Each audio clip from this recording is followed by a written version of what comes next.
Okay student, तो देखिए अब बात को हम लोग फिर से आगे बढ़ाते हैं, ध्यान दीजिएगा। अभी हम लोग एडजॉर्प्शन आइसोथर्म पढ़ रहे थे, मतलब टेम्परेचर को कांस्टेंट करके प्रेशर के बदलने से एडजॉर्प्शन में क्या बदलाव हो रहा था, उसी को हम लोगों ने ऑब्जर्व किया और टर्म का नाम दिया एडजॉर्प्शन आइसोथर्म।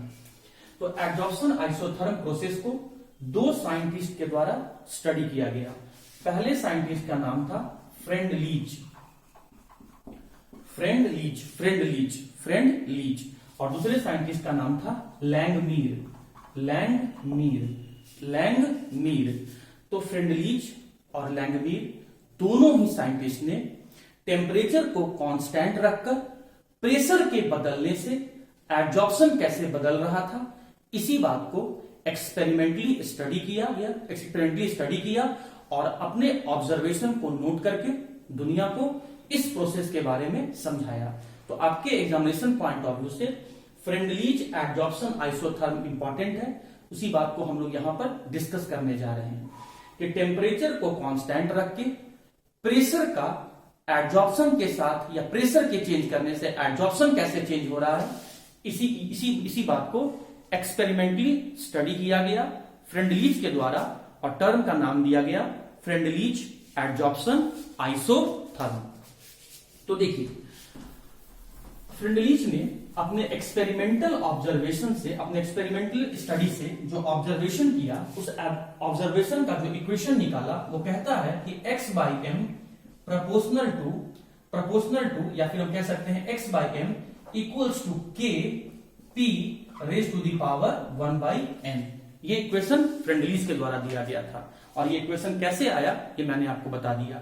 ना ही प्रेशर लो रखा, ना ही प्रेशर को हाई रखा, इंटरमीडिएट प्रेशर रखा और इंटरमीडिएट प्रेशर पर खुद फ्रेंड लीच ने यह ऑब्जर्व किया कि एडजॉर्प्शन बढ़ता है और बढ़ते बढ़ते मैक्सिमम हो जाता है और उस इक्वेशन को इस फॉर्म में वो लिख के दिया।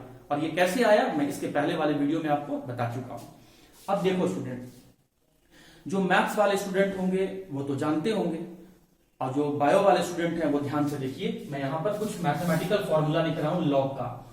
लॉग ए इंटू बी, इसका फॉर्मूला होता है log A plus log B. ठीक है, log A raise to the power B, इसका फॉर्मूला होता है बी लॉग ए। अब ये लॉग का दो मैथमेटिकल फॉर्मूला हम लोग को इस इक्वेशन में यूज करना है। मैं क्या बोल रहा हूं, इस इक्वेशन में taking log on both side of equation, taking log on both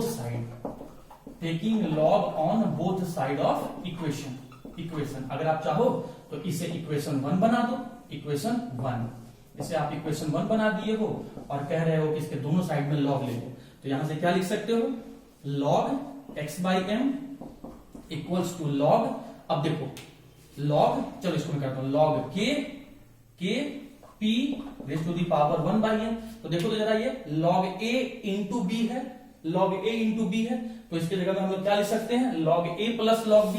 तो इसी को हम लिख सकते हैं log a plus log b। तो हम लिख सकते हैं student log k plus log p raise to the power 1 by n। सही है, इसका यूज हो गया। अब इस पर आप देखो तो log a raise to the power b आपको दिख रहा है, ये वाला टर्म पूरा b है, ये वाला a है, तो log a raise to the power b दिख रहा है, उसके लिए क्या लिखेंगे आप, b log a। तो फिर हमने इसे चेंज किया, सॉल्व आउट किया इसको, log x by M equals to log k plus b log a, तो ये हो जाएगा 1 बाई n log p। सही है, ये बन गया हम लोग का इक्वेशन नंबर 2। ठीक, अब हम लोग क्या करेंगे, इस इक्वेशन नंबर 2 को हम लोग कंपैरिजन कर रहे हैं स्ट्रेट लाइन इक्वेशन से। स्ट्रेट लाइन इक्वेशन क्या है, y equals to, straight line equation क्या होता है, y equals to mx plus c। इस इक्वल टू के लेफ्ट हैंड साइड में y को लिखना है, ये लिखा हमने y equals to mx plus c। जहां दो टर्म होगा वहां mx को लिखना है और जहां सिंगल टर्म होगा वहां c को लिखना है। देखिए यहां दो टर्म है, इसका मतलब हमें यहां पर m और x को लिखना है, और यहां सिर्फ एक सिंगल टर्म है, इसका मतलब हमें यहां पर एक सिंगल टर्म को लिखना है। y किसको बता रहा है, एक्सिस को बता रहा है, x किसको बता रहा है, एक्सिस को बता रहा है, c किसको बता रहा है, इंटरसेप्ट को बता रहा है, और m किसको बता रहा है, स्लोप को बता रहा है, जिसे आप tan थीटा भी मैथ में कहते हैं, tan थीटा भी मैथ में कहते हैं। तो स्ट्रेट लाइन के इक्वेशन से अब हम इन दोनों के बीच के रिलेशन को पता करके अब हम ग्राफ प्लॉट करने जा रहे हैं। तो ध्यान दीजिए स्टूडेंट, ग्राफ को प्लॉट कर रहे हैं, तो जितना जगह मुझे चाहिए वो जगह मैं यहां से ले रहा हूं। प्लीज ध्यान दीजिए आप यहाँ पे देखिए। अब मुझे ग्राफ प्लॉट करना है। ग्राफ प्लॉट करने के लिए मैंने दो एक्सिस कंसीडर किया, y एक्सिस के सामने क्या लिखा है, लॉग ऑफ एडजॉर्प्शन, ये सही है। x एक्सिस के सामने क्या लिखा हुआ है, लॉग ऑफ प्रेशर। अब देखो इंटरसेप्ट का वैल्यू क्या है, लॉग के मतलब कांस्टेंट, तो इंटरसेप्ट का कोई ना कोई तो वैल्यू है, और जब इंटरसेप्ट का कुछ ना कुछ वैल्यू होता है तो ग्राफ ऑरिजिन से स्टार्ट नहीं होता है। ये आप 11th के मैथ्स में पढ़े होंगे, स्ट्रेट लाइन इक्वेशन आपको मैथ्स वाले सर पढ़ाए होंगे। मैं हल्का सा आपको हिंट कर देता हूं कि अगर इंटरसेप्ट का वैल्यू 0 होता तो ग्राफ 0 से स्टार्ट होता, ऑरिजिन से स्टार्ट होता। लेकिन अगर इंटरसेप्ट का कुछ भी वैल्यू है तो उस केस में ग्राफ ऑरिजिन से नहीं स्टार्ट होगा, अबव द ऑरिजिन से स्टार्ट होगा। तो देखो यहां पर इंटरसेप्ट का कुछ ना कुछ तो वैल्यू है, 0 नहीं है। अगर 0 होता तो यहां कुछ लिखा हुआ नहीं होता, लेकिन 0 तो नहीं है, मतलब कुछ वैल्यू है, और कुछ वैल्यू है तो इसका मतलब ग्राफ हमें ऑरिजिन से नहीं कुछ ऊपर से स्टार्ट करना है। चलो मैं मान लेता हूं यहां से स्टार्ट कर रहा हूं, तो यहां से यहां तक का वैल्यू किसको बता रहा है, इंटरसेप्ट को बता रहा है। और इंटरसेप्ट आपको कितना देखने को मिल रहा है, लॉग के बराबर देखने को मिल रहा है, सही है। उसके बाद आप ये भी जानते हैं कि स्ट्रेट लाइन का जो इक्वेशन है, स्ट्रेट लाइन का जो ग्राफ होता है वो लीनियर होता है, लीनियर। अब लीनियर कैसा बनाना है, पॉजिटिव बनाना है कि लीनियर नेगेटिव स्लोप का बनाना है, ये आपको इंटरसेप्ट बताएगा, ये आपको m का वैल्यू बताएगा। और आप यहां साफ साफ देख रहे हैं कि m का वैल्यू जो है वो पॉजिटिव है, स्लोप का जो वैल्यू है वो पॉजिटिव है, tan थीटा जो है वो पॉजिटिव है। इसका मतलब हमें पॉजिटिव स्लोप के अकॉर्डिंग बनाना है, मतलब लीनियर जो हमें लाइन बनाना है वो पॉजिटिव स्लोप के बनाना है। और पॉजिटिव कहां होता है, अबव द एक्सिस, एक्सिस के ऊपर की तरफ। तो हमें जो लाइन प्लॉट करना है लीनियर विथ पॉजिटिव स्लोप, तो ये आया आपका लीनियर विथ पॉजिटिव स्लोप।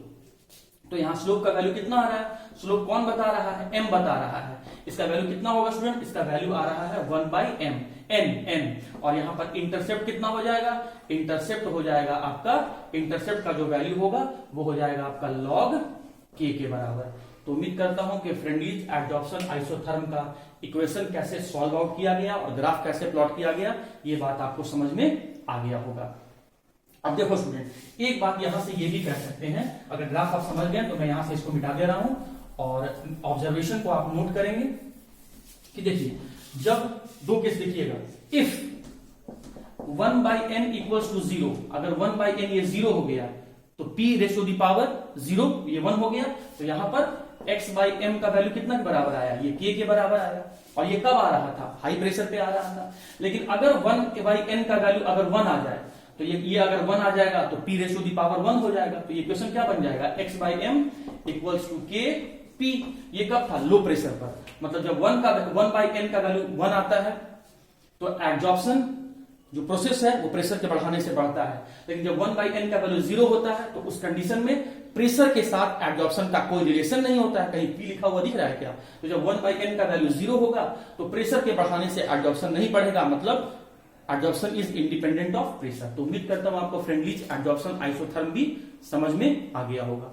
तो इस चैप्टर का, सरफेस केमिस्ट्री चैप्टर का पहला पार्ट आपका खत्म हो गया है। अब इसी सरफेस केमिस्ट्री चैप्टर का हम लोग सेकेंड पार्ट को स्टडी कर लेते हैं, आइए उसको देखते हैं।